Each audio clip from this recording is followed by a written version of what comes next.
Hello all, welcome to our YouTube channel Punjab success mantra. तो आप सब लोगों का स्वागत है हमारी स्पेशल सीरीज में, जिसमें हम लोग Punjab civil services examination prelims में जो सवाल पिछले 10 सालों में पूछे गए हैं उनके बारे में डिस्कस करेंगे। आज हम लोग 2015 में पॉलिटी से रिलेटेड जो क्वेश्चन डिस्कस किए गए हैं उसके बारे में डिस्कशन करेंगे। इसी तरीके से हर रोज रात को 9 बजे अलग अलग सब्जेक्ट्स के 2015 प्रीलिम्स एग्जामिनेशन में जो सवाल पूछे गए हैं उनके ऊपर डिस्कशन रहेगी। तो आप लोगों के लिए ये सीरीज इसलिए भी इंपॉर्टेंट है क्योंकि जब भी हम किसी एग्जाम की प्रिपरेशन की बात करते हैं तो वहां पे सबसे पहले हम लोगों को पता होना चाहिए कि उस एग्जाम की प्रिपरेशन कैसे करनी है।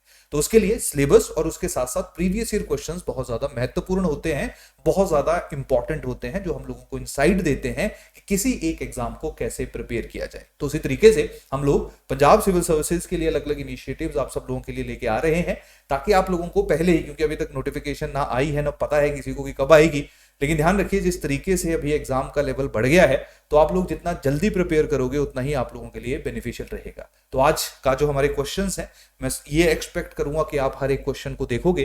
आई होप अगर आपको पता होगा तो आप अपना आंसर जो है वो हमारे चैट बॉक्स या कमेंट सेक्शन के अंदर जरूर डालोगे, और जैसे ही हमारा ये सेशन कंक्लूड होगा तो आप बताओगे कि टोटल जैसे 11 क्वेश्चंस जो है वो पॉलिटी सेक्शन से हम लोगों को 2015 प्रीलिम्स एग्जामिनेशन में देखने को मिले, तो आप लोग ये बताओगे कि 11 में से जो है वो आपके कितने प्रश्न सही हैं। तो ये सीरीज जो है वो आप लोग एक रिवीजन के लिए, अगर आपको आता है पॉलिटी के बारे में तो उसके लिए यूज कर सकते हो, और अगर आपको बिल्कुल भी आइडिया नहीं है तो हम लोग हर एक क्वेश्चन को डिस्कस भी करेंगे, तो वहां से आप लोगों को थोड़ा आइडिया लगेगा कि हम लोग इस स्पेसिफिक सब्जेक्ट में इन क्वेश्चंस को किस तरीके से सोचेंगे और कैसे अटेम्प्ट करेंगे।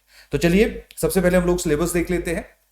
तो पीसीएस एग्जामिनेशन में जो प्रीलिम्स का सिलेबस है वो आप सब लोगों के पास स्क्रीन के सामने आप लोगों को देखने को मिल रहा है, जहां पे आप देख सकते हो कि बेसिक फीचर्स हैं, कॉन्स्टिट्यूशन के डिफरेंट प्रोविजंस हैं, जो हमारे संविधान के अंदर लिखे हुए अलग अलग शेड्यूल्स हैं, अमेंडमेंट्स हैं, पंचायती राज है, इलेक्शंस हैं, क्लियर। उसके साथ साथ rise of regionalism, coalition politics, armed challenges to Indian state since independence. अभी तक आज तक जितने भी पेपर हुए हैं उनमें जो लास्ट के टॉपिक्स हैं, क्लियर, इनके ऊपर हम लोगों को क्वेश्चंस नहीं देखने को मिले हैं। मेजोरिटी ऑफ क्वेश्चंस जो पंजाब सिविल सर्विसेज में पॉलिटी सेक्शन से देखने को मिले हैं वो बेसिकली आपके इससे पहले वाले जो टॉपिक्स आपको स्क्रीन के ऊपर आप लोग देख रहे हो उन्हीं के ऊपर आधारित सवाल हम लोगों को देखने को मिले हैं। तो चलिए ज्यादा समय ना वेस्ट करते हुए हम लोग सबसे पहले जो हमारा पहला सवाल है उसकी तरफ मूव करते हैं, और मैं एक्सपेक्ट करूंगा कि आप आंसर जो है अगर इस सेशन को आप देख रहे हो, अगर प्रीमियर देख रहे हो तो चैट बॉक्स के अंदर मैसेज डालोगे कि इसका सही आंसर क्या है, और अगर रिकॉर्डेड देख रहे हो तो कमेंट जो सेक्शन है वहां पे अपना आंसर डालोगे, क्लियर। तो यहां पे देखिए सवाल है मैच दी फॉलोइंग। तो यहाँ पे दो लिस्ट दी गई हैं जिनको आपने एक दूसरे के साथ मैच करना है। तो इस सवाल को देख के हम लोगों को आइडिया लग रहा है कि क्वेश्चन जो है वो हमारा अमेंडमेंट्स के ऊपर आधारित है, और आप इस पेपर को जब देखोगे तो वहां से आप लोगों को आइडिया लगेगा कि जो कॉन्स्टिट्यूशनल अमेंडमेंट्स है वो हमारे लिए कितनी इंपॉर्टेंट है। थोड़ी देर पहले जब मैंने सिलेबस आप लोगों के साथ डिस्कस किया तो वहां सिलेबस में भी मैंने आपको बताया कि देखिए अमेंडमेंट्स नाम का एक स्पेशल टॉपिक जो है वो आपके सिलेबस का हिस्सा है, सिलेबस का पार्ट है, और जैसे जैसे हम आगे डिस्कशन करेंगे वहां से भी आपको पता चलेगा कि अमेंडमेंट्स के ऊपर काफी सवाल जो है हम लोगों को देखने को मिलते हैं। एटलीस्ट जो 2015 का पेपर था वहां पे तो हमें वैसे ही ज्यादा क्वेश्चंस जो है वो देखने को मिले हैं। तो सबसे पहले देखिए यहाँ पे बेसिकली आपने लिंक करना है कि जो 93rd कॉन्स्टिट्यूशनल अमेंडमेंट है वो किससे रिलेटेड है, यानी कि किस चीज से रिलेटेड है, फर्स्ट 2, 3, 4 से। 97th किससे रिलेटेड है, 24th किससे रिलेटेड है, 26th किससे रिलेटेड है। अगर मैं थोड़ा सा आप लोगों को बताऊं, जो 26th अमेंडमेंट है ये 1971 में हुई है, 24th 1971 में हुई है, 26th भी 1971 में, यानी कि हमारे संविधान में संशोधन किया गया है। 97th अमेंडमेंट जो है वो 2012 में हुई है, और 93rd अमेंडमेंट जो है वो आपकी 2006 में हुई है। ये मैं आपको इसलिए बता रहा हूं क्योंकि कभी कभी इस तरीके के सवाल जो है वो हम लोगों को देखने को मिलते हैं। अगर हम बात करेंगे कॉन्स्टिट्यूशनल अमेंडमेंट्स की, तो कॉन्स्टिट्यूशन में अमेंडमेंट के लिए एक स्पेशल आर्टिकल जो है वो मेंशन किया गया है, दैट इज आर्टिकल 368, जिसके अंतर्गत संविधान में संशोधन करने के अलग अलग तरीके बताए गए हैं। लेकिन ये सवाल हमारा केंद्रित है, हमारा जो सवाल है, क्वेश्चन है, ये पूरा सराउंडेड है इन 4 अमेंडमेंट से। तो यही कारण है आप लोग जल्दी से जो है वो अपना आंसर मार्क करिए, नहीं तो मैं आप लोगों के साथ इसको डिस्कस करता हूं। देखिए अगर बात की जाए 93rd कॉन्स्टिट्यूशनल अमेंडमेंट की, जो कि 2006 में हुई, तो 93rd कॉन्स्टिट्यूशनल अमेंडमेंट जो है इसमें basically article 15 of Indian constitution में चेंजेस किए गए, जिसके अंतर्गत 27% रिजर्वेशन जो है वो अदर बैकवर्ड क्लासेस को एक्सटेंड की गई, क्लियर। तो ओबीसी को 27% रिजर्वेशन जो है वो 93rd कॉन्स्टिट्यूशनल अमेंडमेंट के थ्रू हम लोगों को देखने को मिलती है। उसके साथ साथ अगर मैं 97th अमेंडमेंट की बात करूंगा तो 97th अमेंडमेंट के थ्रू जो है वो कोऑपरेटिव सोसाइटीज जो है उनको कॉन्स्टिट्यूशनल स्टेटस मिला, जिसमें संविधान के मल्टीपल आर्टिकल्स में चेंज हुआ, जिनमें से एक चेंज जो है वो आर्टिकल 19 के अंदर है, जो कि हमारे फंडामेंटल राइट्स का हिस्सा है, directive principle of state policies के अंदर चेंज हुआ, और उसके साथ साथ संविधान में एक नया part that is part 9B जो है उसको ऐड किया गया, जहां पे जो कोऑपरेटिव सोसाइटीज आप स्पेसिफिक टाइम पे देखने को या आप लोगों को देखने को मिलती हैं, क्लियर, उनकी संरचना को संवैधानिक या कॉन्स्टिट्यूशनल स्टेटस जो है वो 97th अमेंडमेंट के थ्रू हम लोगों को देखने को मिलता है। इसके साथ साथ अगर हम बात करेंगे 24th कॉन्स्टिट्यूशनल अमेंडमेंट, तो 24th कॉन्स्टिट्यूशनल अमेंडमेंट 1971 में उस स्पेसिफिक टाइम पे हुई जब हमारे यहाँ पे सुप्रीम कोर्ट का एक वर्डिक्ट आ चुका था, एक सुप्रीम कोर्ट की जजमेंट आ चुकी थी, जहां पे उसने कहा था, ये गोलकनाथ केस की मैं बात कर रहा हूं, जहां पे सुप्रीम कोर्ट के द्वारा कहा गया था कि पार्लियामेंट जो है वो किसी भी सिचुएशन में फंडामेंटल राइट्स से के जो अधिकार हैं या फंडामेंटल राइट्स हैं उनको चेंज नहीं कर सकता है, क्लियर। तो यहाँ पे इस स्पेसिफिक वर्डिक्ट को चेंज करने के लिए पार्लियामेंट के द्वारा संविधान में 24th अमेंडमेंट की गई, और इस 24th अमेंडमेंट में कहा गया कि पार्लियामेंट जो है वो संविधान के किसी भी चीज को चेंज कर सकता है, वहां पे जुडिशरी वगैरह जो वो कोई इंटरवीन नहीं करेगी, क्लियर। और नेक्स्ट आपका है 26th अमेंडमेंट। तो देखिए कहानी क्या है कि आप सब लोगों को पता होगा कि जब हम लोग आजाद हुए थे तो स्पेसिफिक टाइम पे बहुत सारे प्रिंसली स्टेट्स हुआ करती थी, 500 के आसपास जो हैं वो आप लोगों को ऐसे एरियाज देखने को मिलते थे जहां पे राजे राज करते थे।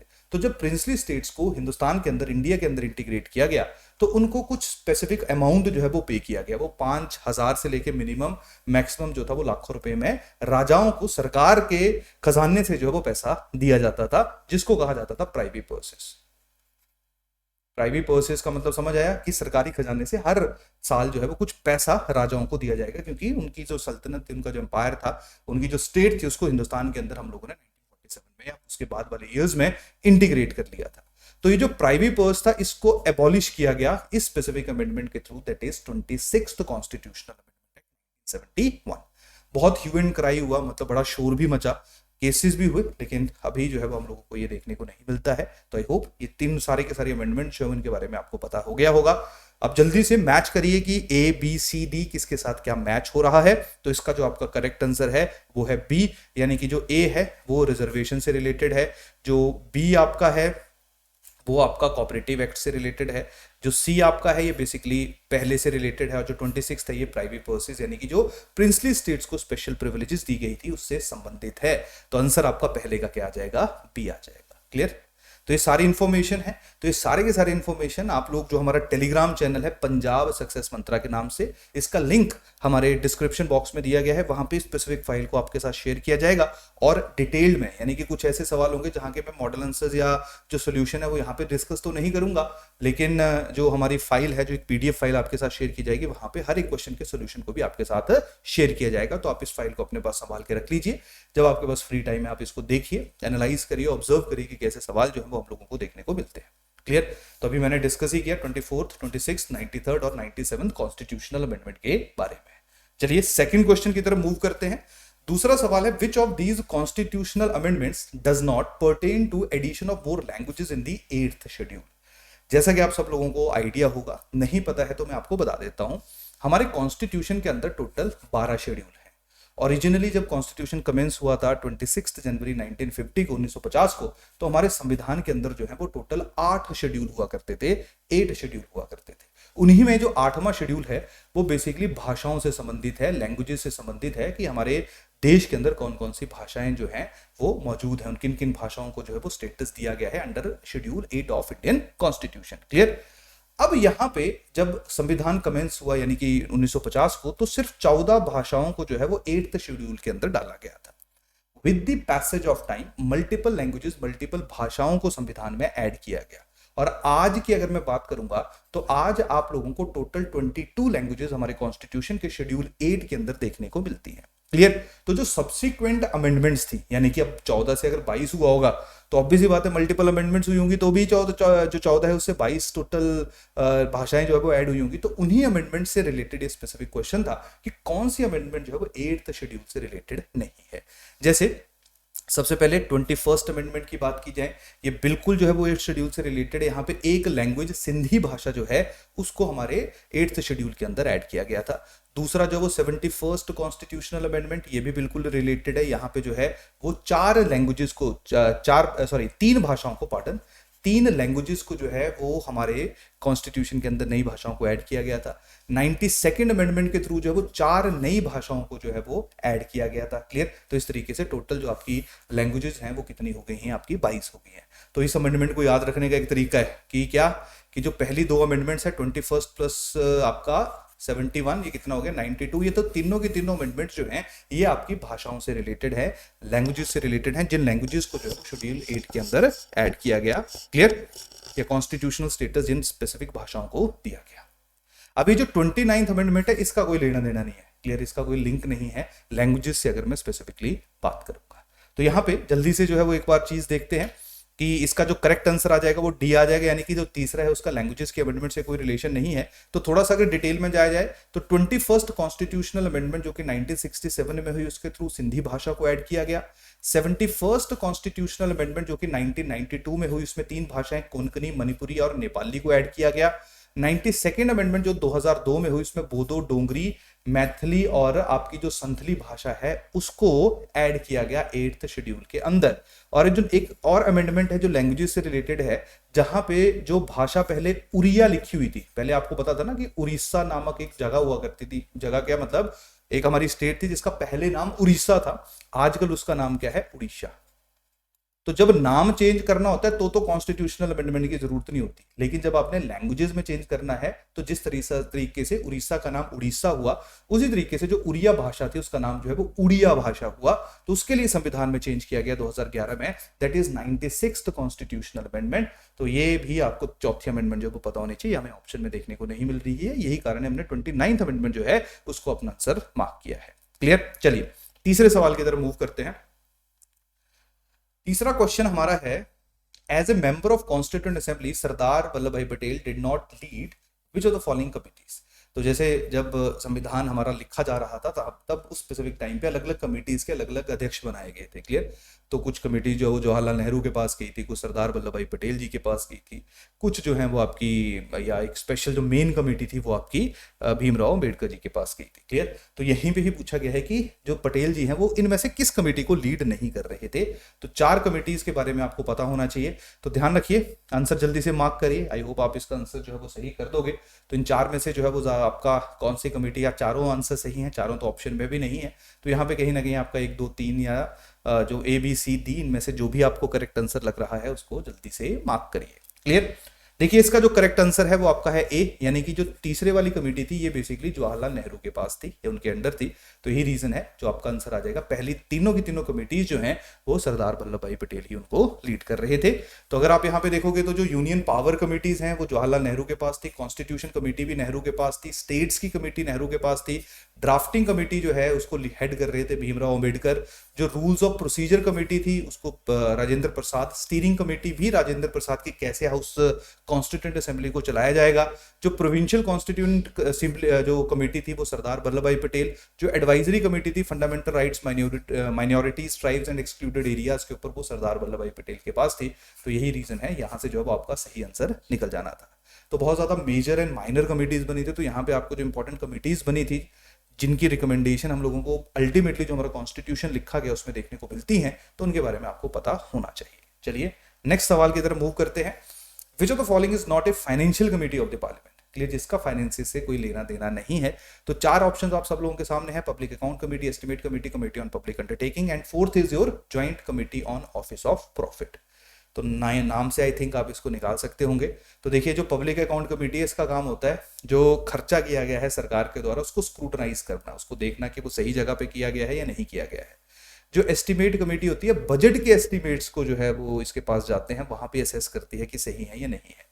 जो कमेटी ऑन पब्लिक अंडरटेकिंग है, जो पीएसयूज होती हैं, उनके पूरे खातों की जांच या उनके पूरे जो वर्किंग है उसका रिस्पॉन्सिबिलिटी स्पेसिफिक कमेटी के पास रहता है।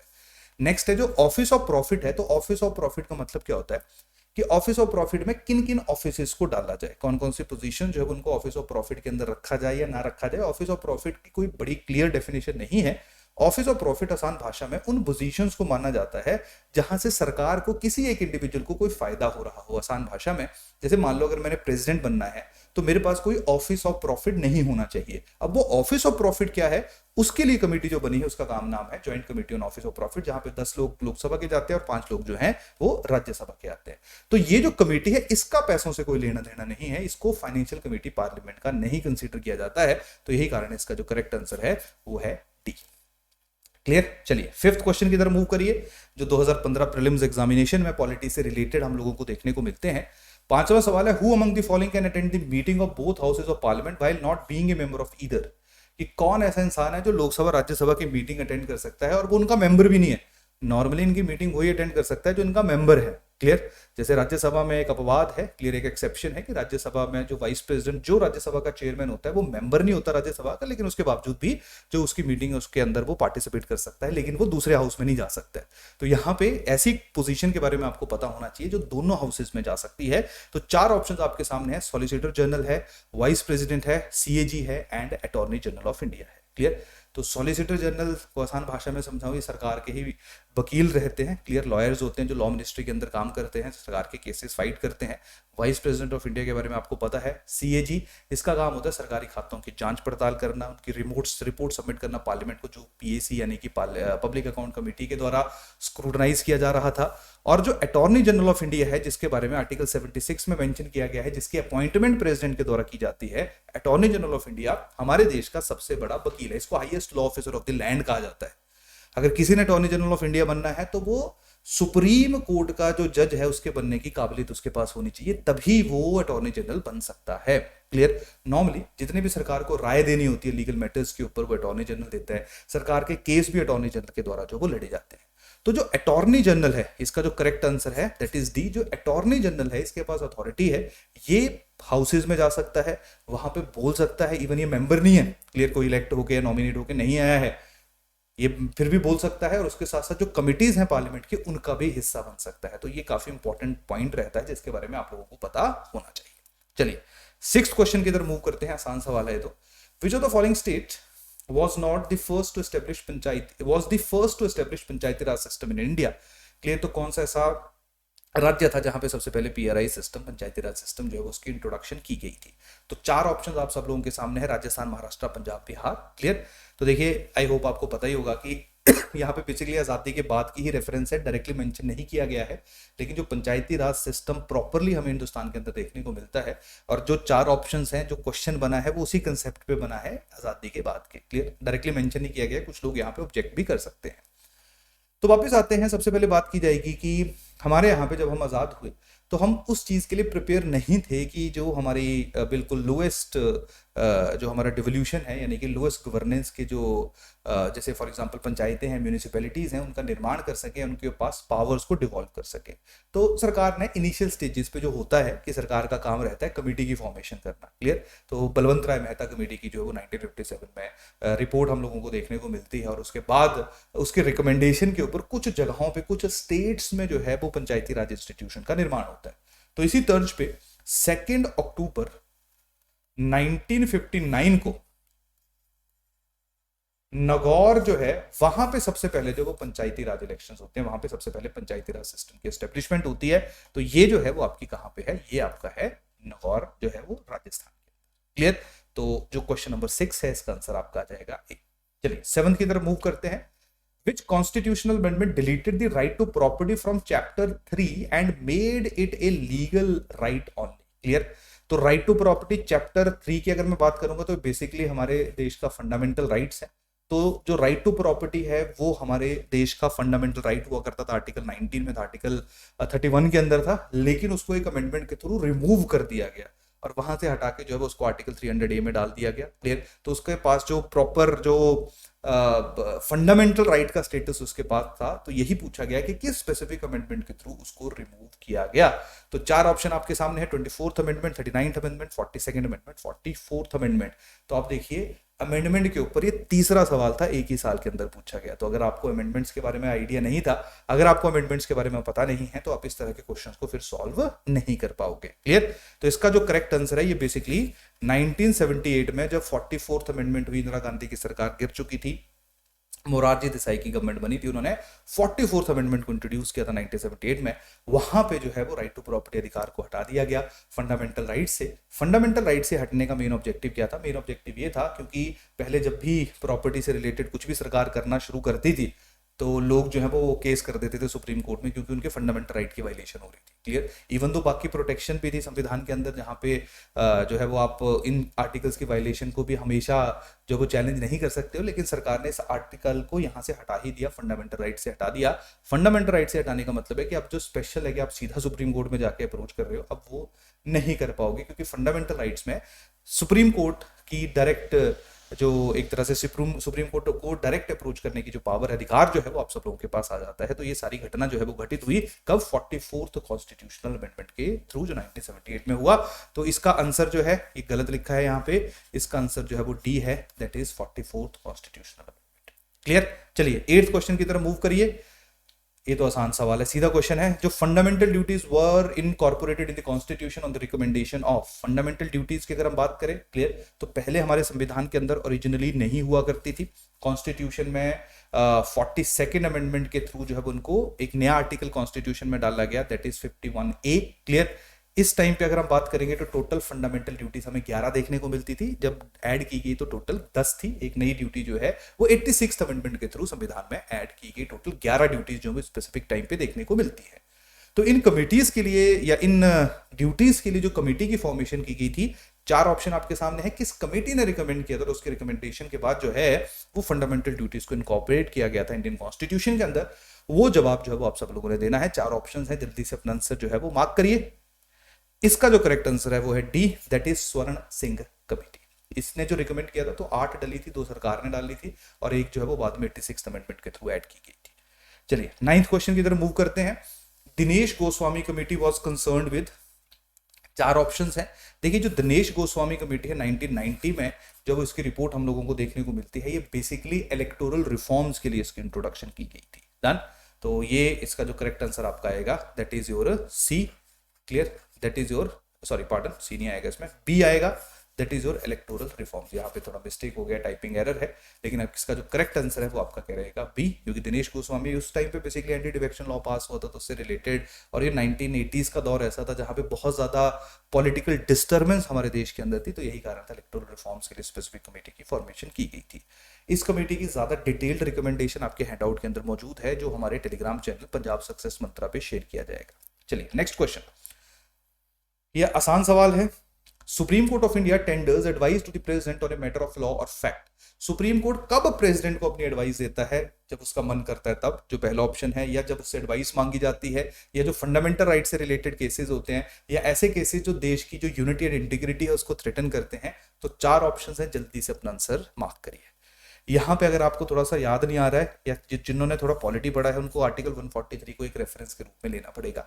आर्टिकल 43 जो है वो सुप्रीम कोर्ट की एडवाइजरी पावर की बात करता है। एडवाइजरी पावर का मतलब है जहां पे सुप्रीम कोर्ट जो है वो प्रेसिडेंट को एडवाइस कर सकता है। लेकिन एक चीज ध्यान रखना, जब सुप्रीम कोर्ट जो है, पहली बात, प्रेसिडेंट को तभी एडवाइस करेगा जब प्रेसिडेंट जो है वो एडवाइस सीक करेगा कि भाई एडवाइस दे दो, और सुप्रीम कोर्ट की यहाँ पे मर्जी होती है कि वो एडवाइस दे या वो एडवाइस ना दे, यानी कि एडवाइस देना सुप्रीम कोर्ट के ऊपर बाइंडिंग नहीं है अनटिल और अनलेस कोई ऐसा एक्ट नहीं है जिसके ऊपर प्रेसिडेंट ने एडवाइस मांगी है जो आजादी से पहले पास हुआ था, तब सुप्रीम कोर्ट को एडवाइस देनी पड़ेगी, वैसे सुप्रीम कोर्ट को एडवाइस नहीं देनी पड़ती है।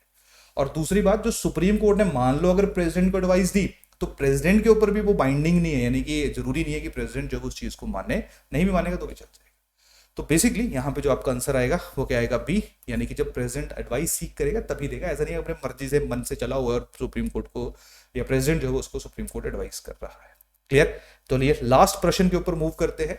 The members of the constituent assembly which drafted the constitution of India were. तो जब हमारा संविधान पहले बनी थी, मतलब जब मुस्लिम पाकिस्तान नहीं अलग हुआ था, तो मुस्लिम लीग सब सारे पार्टी जितनी भी थी उनको मिला के 389 लोग जो थे वो कॉन्स्टिट्यूएंट असेंबली का हिस्सा बने, तो उसके बाद धीरे धीरे कम हो गए। तो सवाल यहाँ पे है कि जो कॉन्स्टिट्यूएंट असेंबली बनी उसके जो लोग थे वो कौन थे? तो पहला है nominated by the British parliament, nominated by the governor general, elected by the legislative assemblies of various provinces, elected by Indian national Congress and Muslim league. तो इसका जो बिल्कुल सही आंसर है, यहाँ पे क्या हुआ था कि उस टाइम पे इलेक्शन हुए थे 1946 के, तो उन इलेक्शंस में जिन प्रोविंसेस में जो लोग इलेक्ट होके लोगों ने भेजा था, लोग इलेक्ट होके आए थे, उन्होंने ही आगे जो है वो लेजिस्लेटिव असेंबली के लिए लोगों को भेजा। नो डाउट उसमें नॉमिनेटेड लोग भी थे, क्योंकि जो 389 थे इनमें कुछ ब्रिटिश प्रोविंसेस से आए थे, ब्रिटिश प्रोविंसेस जहाँ पे इलेक्शन हुए थे, जहाँ पे ये लेजिस्लेटिव असेंबलीज बनी थी, तो इन्होंने इनडायरेक्टली इलेक्ट करके जो है वो अपने लोगों को आगे भेजा था। और जो प्रिंसली स्टेट्स थी वहां पे प्रिंस ने नॉमिनेट करके अपने लोगों को भेजा था, लेकिन प्रिंस के बारे में कोई रेफरेंस हमारे ऑप्शन के अंदर नहीं है। तो यहाँ पे जो अपना आंसर आएगा वो आएगा लेजिस्लेटिव असेंबली के द्वारा जो जो प्रोविंसेस की लेजिस्लेटिव असेंबलीज थी, जो उस स्पेसिफिक टाइम पे इलेक्शन हुए थे, जो लोग जीतते थे, उन्होंने आगे जो है वो कॉन्स्टिट्यूएंट असेंबली के लिए लोगों को इलेक्ट करके आगे भेजा था। तो काइंड ऑफ इनडायरेक्ट इलेक्शंस थे। क्लियर? तो इसका जो आपका करेक्ट आंसर बनेगा वो आएगा सी। तो ये टोटल 11 क्वेश्चंस जो हैं वो हम लोगों को पीसीएस प्रीलिम्स एग्जामिनेशन 2015 में देखने को मिले। तो आई होप आप लोगों को थोड़ा लेवल भी पता चला होगा। बहुत मुश्किल क्वेश्चन नहीं है, लेकिन उतने आसान भी नहीं है, यानी कि आपको थोड़ा सा दिमाग जो है वो यहाँ पे अप्लाई करना पड़ेगा। 2-3 सवाल स्ट्रेट फॉरवर्ड है, उसके अलावा थोड़ा सा एप्लीकेशन ऑफ माइंड जो है वो आपका रिक्वायर्ड है। तो ये हमारा आज का सेशन है। इसी तरह से जो हमारा एक और पेपर है 2012-13 में जो हुआ था, उसके बारे में हम अगले हफ्ते में पॉलिटिकल लेक्चर डिस्कस करेंगे। इसके अलावा इस पूरे वीक में रात को 9 बजे आपके साथ अलग अलग टीचर्स, अलग अलग सब्जेक्ट्स के जो प्रीवियस क्वेश्चंस हैं उनको डिस्कस करेंगे। डिटेल्ड फाइल जो ये क्वेश्चन आज हमने डिस्कस किए अलॉन्ग विद सॉल्यूशन हमारे टेलीग्राम चैनल पंजाब सक्सेस मंत्रा पे मौजूद है। वहां से आप जो हमारा डिस्क्रिप्शन के अंदर लिंक दिया है आप वहां पे उसको देख सकते हो। थैंक यू, धन्यवाद।